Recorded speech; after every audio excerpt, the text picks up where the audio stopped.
Okay, guys, the channel is growing. I appreciate all of you, like, tremendously. Like, it's crazy. Every day, gaining like 100 subscribers right now. So the channel is taking off. Really appreciate everybody liking, commenting, and subscribing on all the videos. That helps me tremendously. The channel's growing. Like, it's all thanks to you guys. And I'm trying to comment and get back to everybody. Like, every comment, at least within like the first 24 hours, I'm trying to get back to you guys. And obviously, as the channel grows, I may not be able to comment back to everybody, but I'm doing my best. And what I like doing is asking you guys literally, what do you want to see? So the two videos from yesterday were just video ideas from subscribers. Like I said, what do you guys want to see? And people wanted to see me break down the 500 for 15 squat set. And they wanted like advice on if it's your first powerlifting meet, like what can you do? So I take all of that into consideration. All of the ideas you guys have, you know, all that stuff I take into consideration because I don't want to go like beefing with everybody to grow my channel. That's kind of low-hanging fruit. I just don't want to get into this where I'm like going after people all the time. Like the Mark Ripto video, I was somewhat critical of him, but I don't want to just disparage the guy for no reason. It was just, I was critical of his teachings in that video, but I don't have anything against the guy. So that's one thing, like, you know, giving my critique of somebody's video or stuff like that, that's cool and all, but I don't want to just like trash people and go after them to try to grow the channel and all that. So I'm trying to like keep it classy here, and I'll take any ideas into consideration though as far as what you guys have. And anybody you guys want on the podcast, I seek them out. Like I've been talking to George Lehman a ton last night. You know, I don't know if I can get him on. I'm going to try. I'm trying to convince him because I'm like, people really want to hear from me. Right now, George Lehman is in Nepal. He's in Nepal.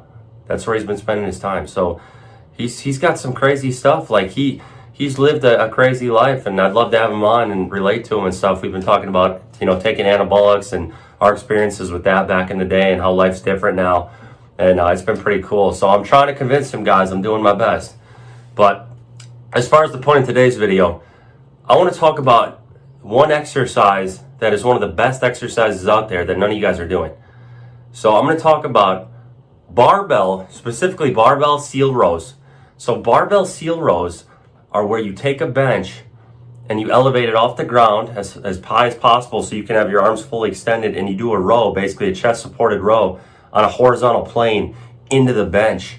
And there's actually some places out there, Go Strong, Rogue. I don't know if Rogue does actually, but Go Strong and some other companies make a seal row apparatus where you can literally, like, it's a huge thing. It's like a flat bench where you can stick your face through the hole and you can row up into the bench. So there are seal row benches out there, just most gyms don't have them. But if your gym has one, like, you should be doing seal rows all the time. It's the best upper back and lat isolation movement you can do. What I love about seal rows is they're basically a row where you completely eliminate any leg drive and your low back. So on most rowing variations, the problem with them is once they get heavy enough, your low back takes over, you start to get a little bit of leg drive. So this is like counter to a Rubish row or a cheat row. This is like the complete opposite. Because on those you use a lot of leg drive, a lot of heavy cheating. But on a seal row, you can't cheat at all. Your legs are off the ground, your legs are out straight behind you. There's no way to arch, there's no way to cheat. It's all completely isolating your upper back. So it's probably the best, hands down, upper back movement there is. I would say over pull-ups even. Because horizontal rowing is going to have more of a carryover to deadlift anyway than vertical rowing variations. Vertical pulling, I should say. So I am big into chin-ups. I do think they have a lot of merit. But a horizontal pull is going to have more merit to carrying over to your deadlift than a vertical row, vertical pulling motion. So seal rows, like if you guys have a way to set these up, and I'm going to show you my setup because we don't have a big machine at our gym. Like they cost upwards of $5,000 to get the actual seal row stations. So if you have to do it the ghetto way and make it yourself, it can be done. You can rig it up, guys. You just need a high bench that doesn't have the undercarriage. So like I have a Rogue utility bench that I believe was like $200, and it's the perfect bench for doing seal rows on because so long as you find stuff to stack up to elevate it, you can pull them off no problem. I also have like one of those, you know, pads on the bar people use for squat that they shouldn't use, you know.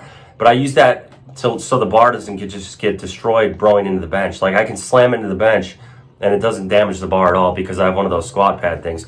So the setup is somewhat intensive and it's not very easy to set up. I get that. You know, it takes a little while, but it's worth it.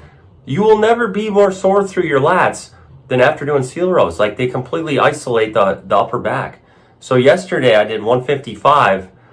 I'm going to show my blooper reel here too. I think you guys saw it at the beginning. But I did 155 for like 20, and then a set of 22, and then a set of 24 with 155. And, you know, I've had guys, one of my clients right now is doing 275 for 10. So shout out to Matt. He's doing 275 for 10 on these. I love these. These are going to be like the perfect counter to benching. So benching, you're pressing forward. Seal row, you're literally doing the exact opposite, rowing back in the same horizontal plane. So seal rows are just one of the best exercises you can do.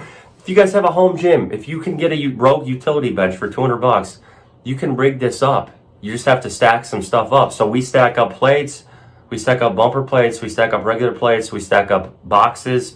I mean, anything sturdy that you can stack up, you can make this work. So I'm going to show myself doing them. I'm going to demonstrate that in a second. And you're going to see that seal rows have a lot of merit. This is just like the hands down best exercise you guys aren't doing that you should be doing.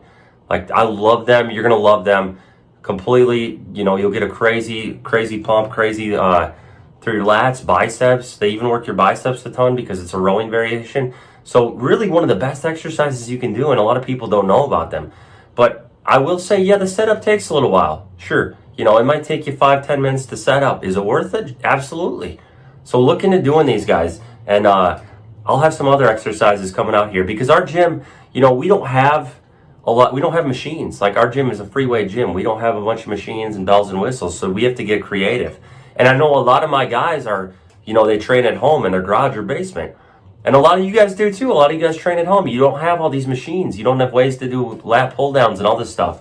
And this is still, even if I had a way to do lat pull downs and seated cable rows and T-bar rows, T-bar chest supported rows, this is still better than all of them.